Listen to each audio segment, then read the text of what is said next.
저희가 예수님의 비유에 대해서 알아보고 있습니다. 오늘도 비유 한 가지를 살펴볼 텐데요. 이거 여러분이 들으시면 잘 아는 굉장히 유명한 비유입니다. 이른바 이제 돌아온 탕자에 관한 비유라고 우리한테 알려져 있습니다. 루카복음서 15장 11절에서 31절까지 나오는 비유입니다. 이 비유 내용은 여러분 대충 아실 겁니다. 어느 마을에 부자가 있었는데 그 부자한테 아들이 둘 있었다. 근데 큰아들은 아주 성실했죠. 근데 둘째 아들이 무슨 바람이 불었는지 아버지 저한테 주실 돈을 미리 주십시오 해서 그 아들이 그 돈을 가지고 도시로 가다가 완전히 탕진하고 그리고 결국은 집으로 돌아오게 되는 거죠. 집으로 돌아오는 길에 이제 돼지 치는 집에 잠깐 가서 말하자면 이제 아르바이트 좀 하고 그리고 이제 돌아왔더니 아버지가 그 아들을 잘 맞아들여서 그런 다음에 그 아들한테 큰 잔치까지 베풀어줬다.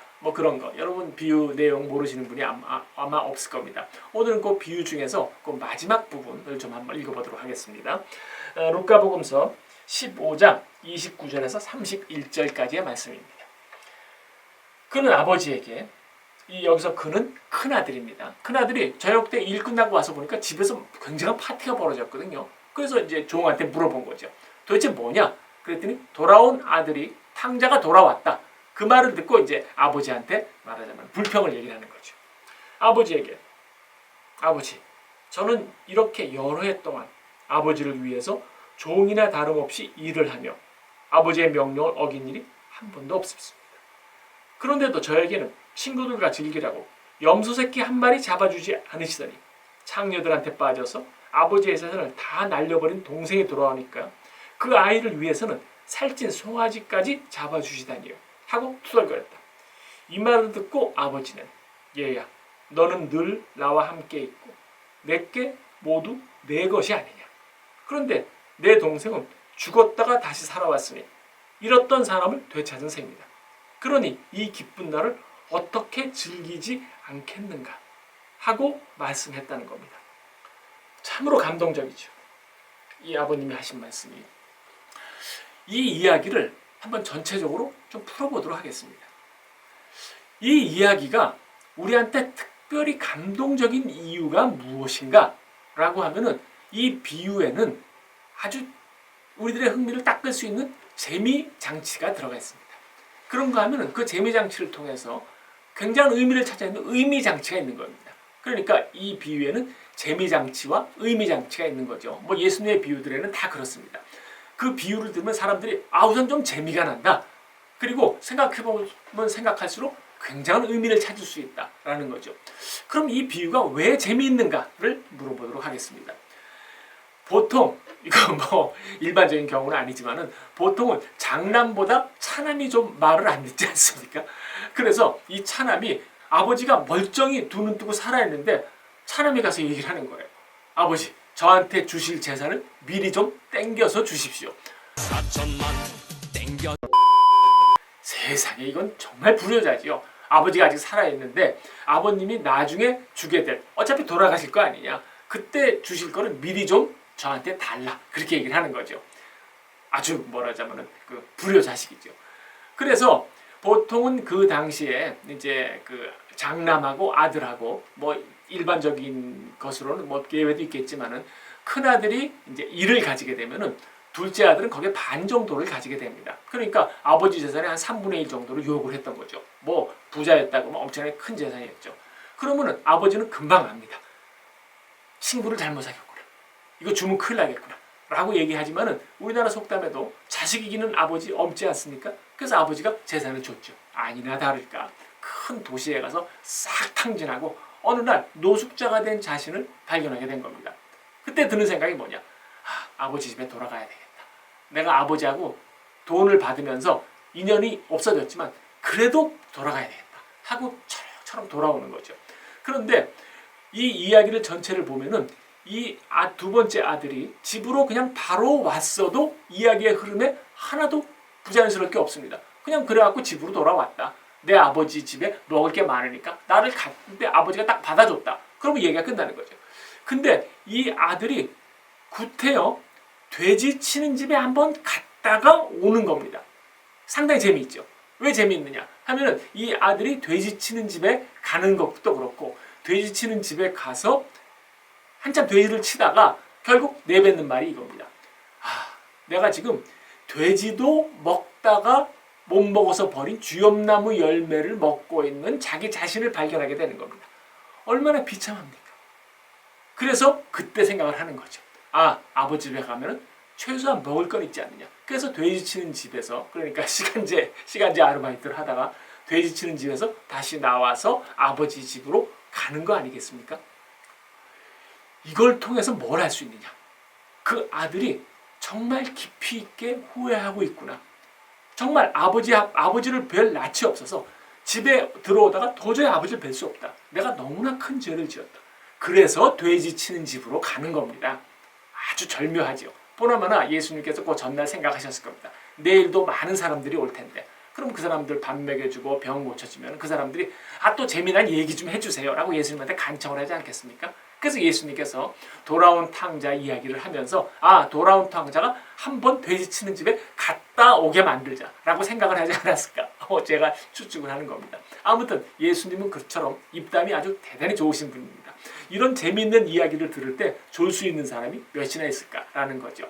특별히 돼지가 먹다 버린 쥐엄나무. 글쎄 돼지가 음식을 가린다 하는 얘는 제가 돼지는 원래 그런 짐승이 아니지 않습니까? 그런데 하여튼 돼지가 음식을 가린다 하는 얘기를 처음 들어보지만 아무튼 이를 통해서 그 두 번째 아들이 가슴 깊은 곳으로부터 후회하고 있다라는 것을 알 수 있습니다. 재미장치죠.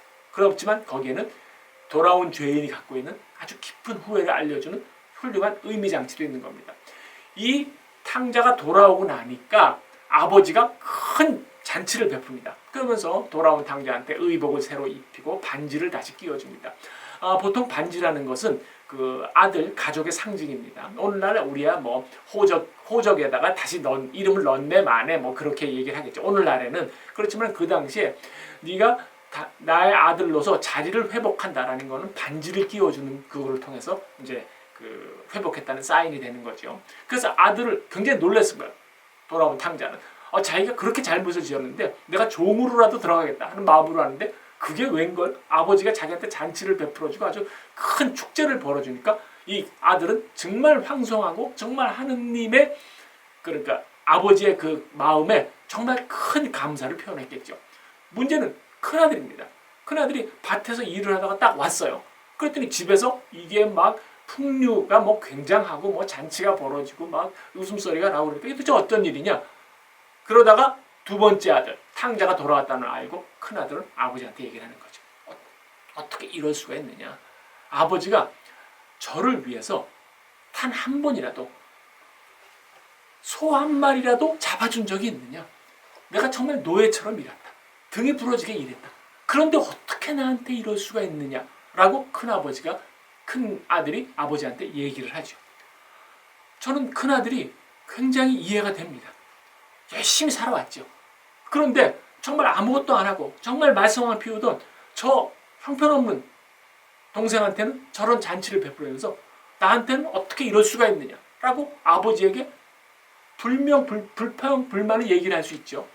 그때 아버지의 대답이 이 전체 비유의 핵심입니다. 아주 백미죠. 그 부분을 다시 한번 읽어보겠습니다.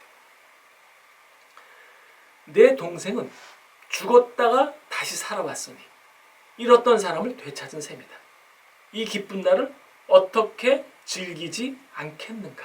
라는 거죠. 아들이 죽었다가 다시 살아왔다. 평범하게 받아들일 수 있습니다. 하지만 제가 아는 이런 분이 있습니다. 장성한 아들이 한 10년쯤 전이죠.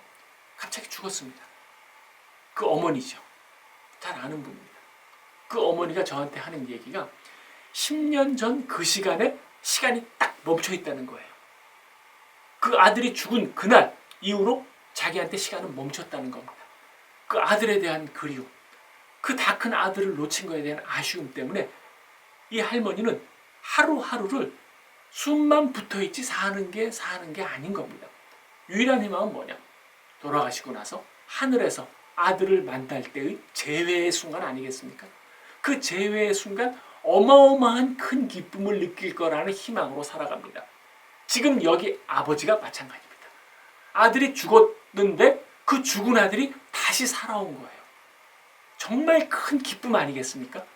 그 아버지가 아들을 맞아들이는 자세는, 기쁨은 바로 죽었던 아들이 돌아왔다는 거죠. 그리고 큰 아들을 설득합니다. 큰 아들이 얘기하는 거죠. 너도 한번 이해해봐라. 내 마음을 이해해봐라 라는 거죠. Try to understand. 밑에 페요슈텐 뭐 독일어를 썼습니다만 한번 내 마음을 들여다보라는 거 아니겠습니까?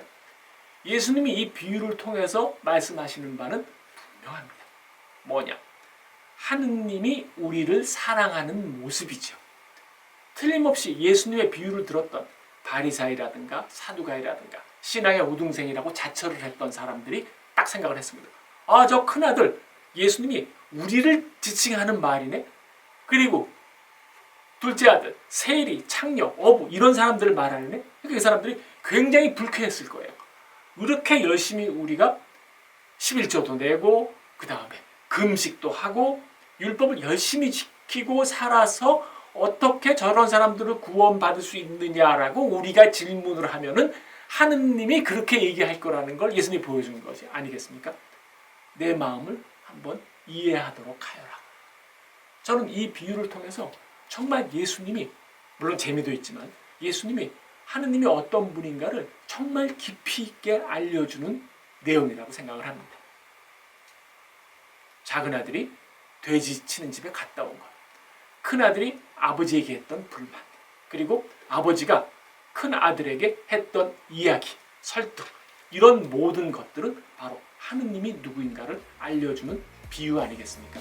이 비유의 핵심은 거기에 있습니다. 그러니까 이 비유를 정확히 말하자면 돌아온 탕자의 비유가 아니라 돌아온 탕자를 맞아들이는 아버지의 비유라고 해야 옳은 겁니다.